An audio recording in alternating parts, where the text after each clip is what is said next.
Sharad कोळीच्या office समोर हे जे काँग्रेसचं एक पदाधिकारी आणि काही भाड्यानं येऊन महिला इथं जे नाटक करण्याचा प्रयत्न केला त्याचा आम्ही पहिल्यांदा जाहीर निषेध करतो. कारण महाविकास आघाडीतर्फे अमर रतिकांत पाटलांना उमेदवारी हे सगळ्या काँग्रेसचे लोक, राष्ट्रवादीचे लोक, शिवसेनेच्या लोकांनी डिक्लेअर केलं आहे. हे प्रणितीताईला माहिती नव्हतं का? मग प्रणितीताई शिंदे साहेबांना आत्ताच का झोंबतंय? मग एवढे दिवस तुम्ही झोपले होते का? ज्यावेळेस महाविकास आघाडीची उमेदवारी डिक्लेअर झाली मग त्यावेळी तुम्ही झोपले होते का? मग त्याच्यानंतर तुम्ही ऐन मतदानाच्या दिवशी काहीतरी स्टंट करायचं, मग काडादीच्या पाठीमागे दाखवायचं. बरं, काडादीवरती एवढं तुमचं प्रेम होता तर महाविकास आघाडीच्या कडनं तुम्ही काँग्रेसच्या परिस्थितीने सांगून जागा सोडून घ्यायला पाहिजे होतं ना. आता काल शरद कोळींनी स्टेटमेंट दिला, ह्याच्यामुळं तुम्ही एवढं त्यांच्या ऑफिससमोर येऊन हे सगळं नाटक करण्याचं कारण काय? कारण तुम्हाला ह्या सोलापूरमध्ये आज महाविकास आघाडीतर्फे अमर रतिकांत पाटील हे 100% विजयी होणार आहेत. बरं, ह्याच्यामुळं तुमचं हे नाटक चाललंय का? कारण असे तुम्ही किती लोकांना तुम्ही बर्बाद करणार आहेत? आज तुम्ही दिलीप मानेंना बर्बाद केले, काडादीला तुम्ही बर्बाद करणार, देवकते साहेबांना. ज्या वेळेस तुम्ही सांगतो तुमच्यासाठी देवकते साहेबांनी त्याग केला, तुम्ही मुख्यमंत्री होणार आहे म्हणून देवकते साहेबांनी राजीनामा दिला आणि तुम्ही उमेदवारी दिला, त्या देवकते साहेबांचं त्यांच्या मुलाचं तुम्ही पुनर्वसन केलं का?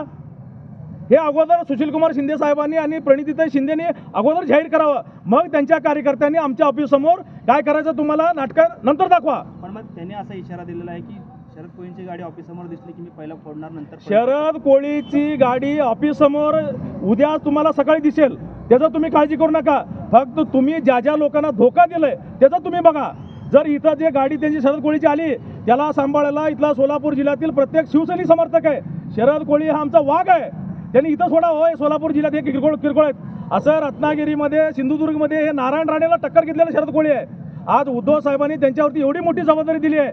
जर नारायण राणेसारख्या एका गुंड प्रवृत्तीच्या माणसाच्या बालेकिल्ला जाऊन शरद कोळी सारखा वाघ तिथं बोलू शकतो तर तुम्ही काय किरकोळ आहेत?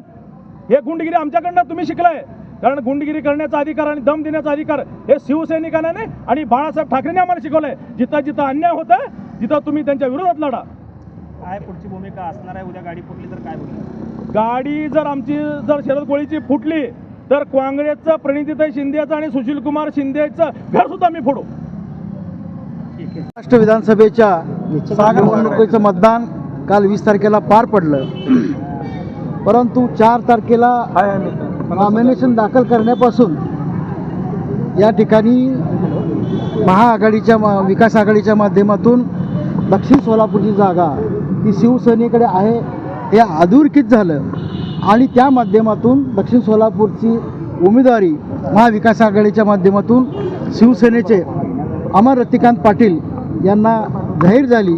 त्यांना AB फॉर्म दिला, परंतु त्यानंतर पुन्हा काँग्रेसने ही जागा आमचीच आहे असा आभास निर्माण करून या ठिकाणी गोंधळ घातला.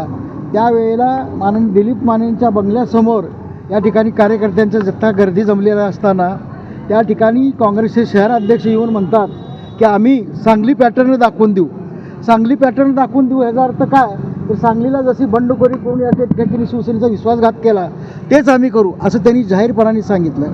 त्यानंतर मी स्वतः या ठिकाणी त्यांच्या विरोधात मध्येचा उमेदवारी अर्ज पक्षाचा आदेश घेऊन या ठिकाणी घेतला आणि तो अर्ज मी त्या ठिकाणी दाखल करणार होतो, परंतु दरम्यान काँग्रेसनी दिलीप मानेला AB फॉर्म दिला नाही म्हणून माझा अर्ज दाखल झाला नाही. हा महाविकास आघाडीचा धर्म आहे. परंतु विड्रॉलच्या दिवशी 4 तारखेला त्या ठिकाणी दिलीप माने, विद्यमान खासदार महोदया आणि काडादी अपक्ष हे त्या ठिकाणी विड्रॉल करायला गेले.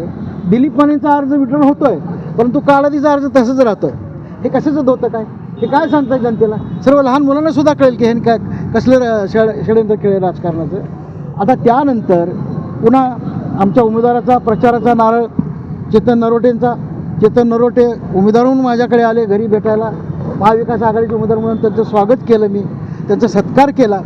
त्यांच्या उमेदवारी अर्जाच्या त्या मेळाव्याला त्या ठिकाणी आमच्या उपनेते अस्मिताताई गायकवाड, लोकसभा क्षेत्र प्रमुख पुरुषोत्तम बर्डे हे सगळी मंडळी त्या ठिकाणी उपस्थित होती. ऐका परंतु आम्ही आमच्या उमेदवाराचा अर्ज भरण्यासाठी, नारळ फोडण्यासाठी प्रचाराचा खासदार महोदयांना, बर्डे साहेबांनी सगळ्यांनी आम्ही फोन केले तर त्यांनी सांगितलं राहुल गांधी येणार आहेत, मी त्या ह्याच्यात आहे, त्याच्यानंतर मी दिल्लीला जाणार आहे असं करून टाळाटाळ केली. 9 तारखेला मी येतो अशा पद्धतीचं त्यांनी सांगितलं. 9 तारखेला आमचे कुक्कुळ साहेब आले, त्या ठिकाणी मेळावा घेतला, त्याही ठिकाणी आले नाहीत. आणि 10 तारखेला दस्तरखुद शिवसेना पक्षप्रमुख उद्धवजी ठाकरे साहेब सोलापूरला सभेला आले. त्याच्या सभेतही ते दोघं बापले खासदार नव्हते, तेव्हा ते सोलापुरातच होते, परंतु सभेला आले नाहीत. मग ह्याचा काय मेसेज घ्यायचा? आणि मग असं असताना सुद्धा उद्धव साहेबांनी आपल्या भाषणात स्पष्टपणे सांगितलं की प्रणिती, मी माझ्या उमेदवारांच्या 2 सभा सोडून मी तुमच्या सभेला इथं आलो होतो. तुम्ही महाविकास आघाडीच्या सभेमध्ये प्रचारामध्ये सामील व्हा आणि महाविकास आघाडीचा प्रचार करा, तर मी तुम्हाला जाणीवपूर्वक सांगतो. अशा पद्धतीचं सांगून सुद्धा त्यानंतर तर उलटा 11 तारखेनंतर मग दिलीप माने ओपन झाले. सगळे पत्ते महापौर माजी सगळे आजी माजी सगळी काँग्रेस त्यांच्याबरोबरच अपक्षाबरोबरच फिरायला लागली. आणि काल 20 तारखेला मतदानाच्या दिवशी सकाळी कहर झाला की दोघा खासदार आणि खासदारांचे पिताश्री सुशीलकुमार शिंदे साहेबांनी सांगितलं की काळादी एक संयमी सुशिक्षित उमेदवार आहेत. मग कोण अडाणी उमेदवार आहे? अमर पाटील सुशिक्षित आहे, MBA आहे आणि खऱ्या अर्थानं एक संयमी प्रतिमा, जिल्हा परिषद सदस्य, पंचायत समिती सदस्य, मार्केट कमिटीचा संचालक आणि इथं सिद्धेश्वर सहकारी कारखान्याचा संचालक, एवढी पदं भूषवलेला एक कार्यकर्ता जर उमेदवार असेल तर तुमची काय अडचण आहे? आणि तुम्हाला काढावी मग सुशिक्षित होते तर मग त्यांना उमेदवारी द्यायची असते. तुम्ही महाविकास आघाडीच्या बैठकींमध्येच तुम्ही ती उमेदवारी काढून घ्यायला पाहिजे होती. ते करू शकला नाही, कारण जागा शिवसेनेची होती हे मान्य केलं. त्या ठिकाणी मान्य करता शिवसेना EB फॉर्म देते आणि शिवसेनेचा EB फॉर्म गेल्यानंतर या ठिकाणी तुम्ही अपक्ष बंडखोर घेऊन त्या बंडखोराच्या मागं म्हणजे तुम्ही महाविकास आघाडीचा धर्म किती पाळता हा भाग तर दुसराच राहिला. पण ताई, तुम्हाला खासदार करताना आम्ही रक्ताचं पाणी केलं हो. हां, सगळ्यात पहिल्यांदा शिवसेनेचा पाठिंबा मिळाला सोलापुरात शिवमंगल कार्यालयात शिवसेनेनं घेतला. अशा पद्धतीनं अमर पाटील तुमच्या प्रचारात राबला, तुमच्या बरोबरीने फिरला दक्षिण तालुक्यामध्ये. पुढचं काय भूमिका असणार आहे? आज ते बांगड्या घेऊन आले तुमच्या ऑफिसला, काल तुम्ही जोडीमारो केलं, कुठे जाऊन थांबणार आहे? हे गाड्या फोडाफोडीपर्यंत नाही, गाड्या फोडाफोडीचं नाही आहे.